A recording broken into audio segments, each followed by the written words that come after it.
Particular ಆಗಿ ಒಂದು ಸನ್ನಿವೇಶ, ಅದು ರಘು ಮತ್ತು ಗಿಲ್ಲಿ ಈ ಬಾಲ್ನ ಆಟ ಆಡಿರುವಂಥದ್ದು. ಬಾಲ್ ಆಟ ಆಡಿರೋಂಥದ್ದು ಗಿಲ್ಲಿ ಮತ್ತು ಈ ರಘು ಇದರಲ್ಲಿ ಒಂದು ಫೈಟ್ ಸನ್ನಿವೇಶದ್ದು ಒಂದು ವಿಡಿಯೋ ವೈರಲ್ ಆಗ್ತಾ ಇದೆಲ್ಲ. ಗಿಲ್ಲಿ ಹೊರಗಡೆ ಬಂದು ಬೀಳ್ತಾರಲ್ಲ, ನಾನು ಬಿದ್ದಿದ್ದು ಗಿಲ್ಲಿ ಅಲ್ಲ, ನಾನೇ ಬಿದ್ದಿದ್ದು ಅಣ್ಣ. 6.5 140 kg ನಂದೇ ಅಣ್ಣ. ಅದು 6.5 MMA ಫೈಟ್ರು, ಜಿಮ್ ಬಾಡಿ ನಮ್ಮದು, ದಮ್ ಬಾಡಿ. ಎಲ್ಲಿ ಅಣ್ಣ 140 kg 65 kg ಇಲ್ಲ. ನಂಗೆ ಫಸ್ಟೇ ಗೊತ್ತಿದ್ದಣ್ಣ, ಧ್ರುವಂತನವರು ತಳ್ಳವಾಗಲೇ 2-3 ಸತಿ ಹೋಗಿ ಟ್ರೈ ಮಾಡಿದ್ದೆ. ಅಲ್ಲಾಡೋದೇ ಇಲ್ಲ ಗುರು, JCBನೂ ಟಾಟಾ ಸುಮನು ಒಂದೇನಾ ಅಂತ. ಅದು ಆ ಬಾಲ್ ಬೇರೆ ಬೌನ್ಸ್ ಆಯಿತು, ಆಚೆ ಬಂದೆ ಅಣ್ಣ.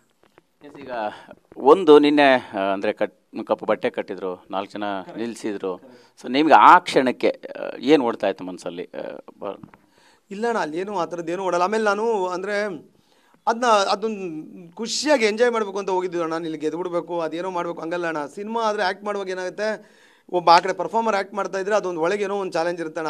ಮಾಡು ಗುರು ಮಾಡು, ನಾನು ಮಾಡ್ತೀನಿ. ಆಮೇಲೆ ಇಬ್ಬರು ಚೆನ್ನಾಗಿ ಮಾಡಿದ್ರೆ ಇಬ್ಬರು ಥಿಯೇಟ್ರಲ್ಲಿ ಕೂತ್ಕೊಂಡು ಏನು ಮಾಡಿದೆ ಗುರು ಅಂತ ಅವ್ರಿಗೆ ಅನ್ಕೊಂಡು ಅವರು ಏನೋ ಸುದ್ದಿ ಮಾಡಿದ್ಯಾ ಅಂತ ಈ ಥರದ್ದು ಇರುತ್ತೆ ಅಣ್ಣ. ಅಲ್ಲಿ ನಾನು ಆ ಪ್ರೋಸೆಸ್ನ ತುಂಬ ಖುಷಿಯಾಗಿ ಎಂಜಾಯ್ ಮಾಡ್ತಿದ್ದೆ ಹೊರತು, ನೀವು ಟಾಸ್ಕ್ಗಳಲ್ಲೂ ನೋಡಿ ಇವರೆಲ್ಲ ಬಿದ್ದು ಒದ್ದಾಡ್ತಿದ್ರು, ನಾನು ಪಾರ್ಟಿಸಿಪೇಟ್ ಮಾಡ್ತಿದ್ದೆ.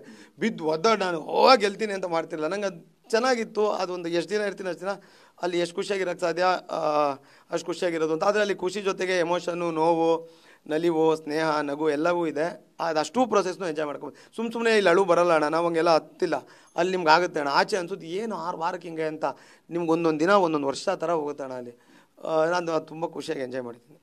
ಈ ಮನೆಯಲ್ಲಿ ಹೊರಗೆ ಬರುವಾಗ ನಿಮಗೆ ಅಂದರೆ ಒಂದು ಮೋಸ್ಟ್ ಎಮೋಷ್ನಲ್ ಮೂಮೆಂಟ್ ಅಂದರೆ ಏನು ಮಿಸ್ ಮಾಡ್ಕೊಳ್ತೀರಿ ಅಂತ ಅನ್ನಿಸ್ತು? ಯಾವ ಜರ್ನಿ ನಿಮ್ಮನ್ನು ತುಂಬ ಕಾಡೋಕ್ಕೆ ಶುರುವಾಯಿತು? ಅಣ್ಣ ನಿಜವಾಗ್ಲೂ ಇಲ್ಲ, ಅಲ್ಲಿರೋವರೆಗೂ ಅದನ್ನು ಸಖತ್ ಆ ಪ್ರೋಸೆಸ್ ಎಂಜಾಯ್ ಮಾಡಿದೆ. ಆಚೆ ಬಂದಾಗ ನನ್ನ ಮಗ, ನನ್ನ ವೈಫು, ಆಚೆ ಪ್ರಪಂಚ, ಅಲ್ಲಿ ಒಳಗೋಗಿ ಒಂದೆರಡೋ ಗರಡ ಒಂದಷ್ಟು ಚಿಟ್ಟೆ ನೋಡೋದು ಬಿಟ್ಟರೆ ಇನ್ನೇನು ಒಂದು ಸೌಂಡು ಕೇಳಿಸ್ತಿರಲ್ಲ. ಆ ಥರದ ಜಾಗ ಅದು ಎಲ್ಲಿದ್ರೂ ಗೊತ್ತಿಲ್ಲ. ನಮ್ಮ ಕಣ್ಣಿಗೆ ಬಟ್ಟೆ ಕಟ್ಟೋರು, ಹಾಗಾಗಿ ಏನು ಅಂತಲೇ ಗೊತ್ತಿಲ್ಲ. ನನಗೆ ಒಳಗೋಗೋರ್ಗೂ ಗೊತ್ತು ಗೇಟು. ಅಲ್ಲಿರೋವರೆಗೂ ಅದನ್ನು ಎಂಜಾಯ್ ಮಾಡಿದೆ ಅಣ್ಣ. ಆಚೆ ಬರ್ತಿದ್ದೀನಿಲ್ಲ ಅಂತ ಅಂದ್ಕೊಂಡು ಆಮೇಲೆ ನನಗೆ ಬ್ಯಾಕ್ ಪೇಯ್ನ್ ಸಿಕ್ಕಾಬಿಟ್ಟೆ ಜಾಸ್ತಿ ಆಗ್ಬಿಟ್ಟಿತ್ತು ಅಣ್ಣ. ಅದರಿಂದನೇ ನಾನು ಇಷ್ಟು ಸಣ್ಣ ಆಗಿರೋದು. ತುಂಬ ಸಣ್ಣ ಆಗಿದ್ದೀನಿ, ಅದು ತುಂಬ ಹತ್ರದಿರೋರು ಗೊತ್ತು.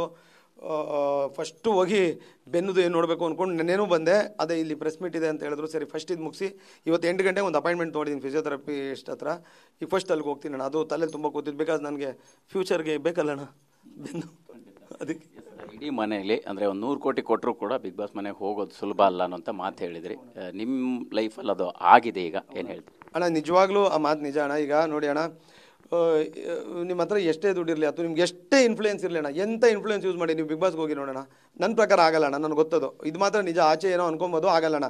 ಎಷ್ಟೇ ಕೋಟಿ ಇರಲಿ. ಈಗ ನನ್ನ ಹತ್ರ ಒಂದು 3 ಲಕ್ಷ ಇದ್ದರೆ ದುಬೈಗೆ ಹೋಗಿ ಬಂದ್ಬಿಡೋದಣ್ಣ. 1.5 ಲಕ್ಷ ಇದ್ದರೆ ಥೈಲ್ಯಾಂಡ್ಗೆ ಹೋಗಿ ಬಂದ್ಬಿಡ್ಬೋದು ಅಣ್ಣ. ಹಿಂಗೆಲ್ಲ ಹೋಗ್ಬೋದು. ನೀವು 50 ಕೋಟಿ ಇಟ್ಕೊಂಡು ಬಿಗ್ ಬಾಸ್ಗೆ ಹೋಗ್ಬಿಡಿ ಅಣ್ಣ, ನೋಡೋಣ. ಆಗಲ್ಲ ಅಣ್ಣ.